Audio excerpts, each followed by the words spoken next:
Hi guys, welcome to Gamer Bargains. My name's Jared. Welcome to the channel.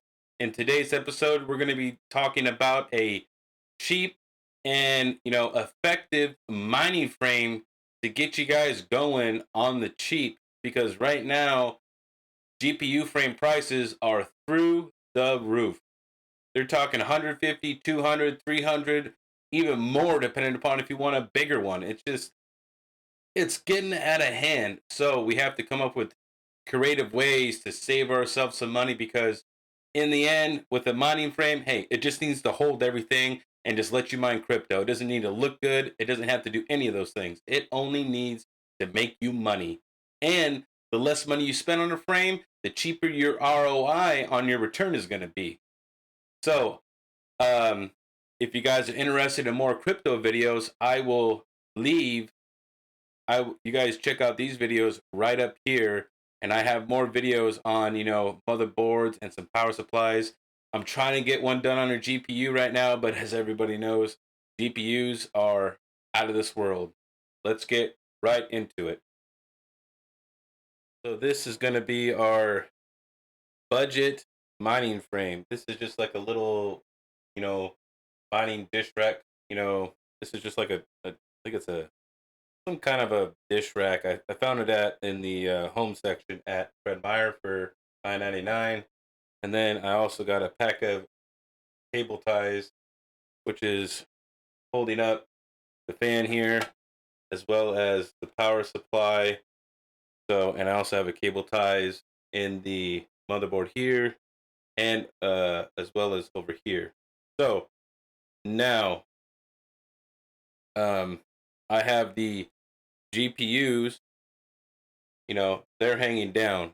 So to give you another look, they're just hanging down right here. So now the reason I don't have my RX 5600 XT hooked up is because I have a, a riser hooked up. So I had a riser go bad and it actually turned up my 5600 XT. So I've never tested this riser. I'm going to test it on this because I don't want to ruin this. So that is a GTX 750 Ti I got for $20. So, you know, um, that's something that I like to do when I am testing a riser. Is I want to use a cheap, you know, uh, GPU that I don't care about. Because if it goes bad and it does something and it ruins my GPU, I mean, you're going to be upset. That's two, three, $400, even more right now if you have a 30 degrees in there. I mean, you're going to lose like $1,200 in there. So $20 graphics card, super good. So I also zip tied a fan here. So you could line the fans right here, line 6 or 8 GPUs over here. So this is a good 6 or 8 GPU rack that only cost me like $11. And I literally didn't need to do any kind of modifications.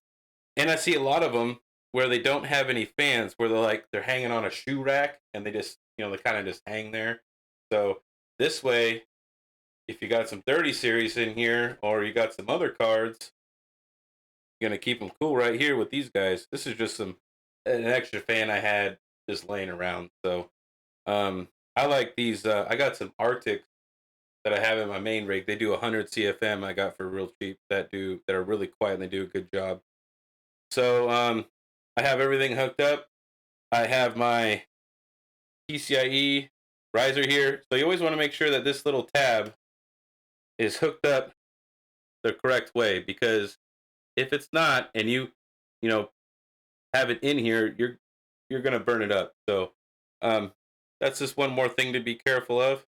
So I got everything hooked up. I got my 24 pin in. Got the CPU 8 pin in. I got my riser hooked up. So this card right here, the 750 Ti, it only just takes the riser to power it. So I don't need to actually run a 8 or 6 pin to the card itself. So we're gonna flip this on. Flip that thing on. We have our power button here, and we're gonna get going. And there she does. She's gonna do a boot. She might even when you do a fresh boot like this, it might even turn off and turn back on a couple times. So there you go. And there's a little bit of RGB. I didn't even realize I was an RGB fan. So look, as you can see, which you can see the light right here on the riser right here. She's lit up, so she's good. So she's working. So you can see how I got the cards spaced out pretty far. So you could probably fit, you could probably get 5 or 6. You probably get at least 6, maybe even 8 on here. So this is a good alternative. So that way you guys don't have to spend a lot of money on a mining rig. Mining rigs are not supposed to look pretty. They're just supposed to function. They're not your gaming rig. They don't need to be cable managed and look pretty or none of that. They just need to mine crypto. As long as they're doing that, that's fine. You guys don't need all the bells and whistles on this stuff. So I actually prefer to leave it like this because if I cable manage it, I have to undo all the zip ties and undo everything and then take it apart and then redo everything. I just leave it like the way it is. So that's just me. So there you go, guys. There is a cheap alternative for a mining frame. Only cost me $11 to get this thing up and going. And I think it's pretty effective because a lot of them out there are just like shoe racks where they don't have mounted fans. So look, this one right here, you could line this thing up with probably about 5 or 6 fans you can get across here, just like a traditional mining rig. All right, guys. So this is what my motherboard usually sits on. This is the motherboard box. So it has the motherboard standoffs. I just screwed them into the cardboard. So if you guys only have 2 or 3 cards and your motherboard is like this, which is mine is a Z series.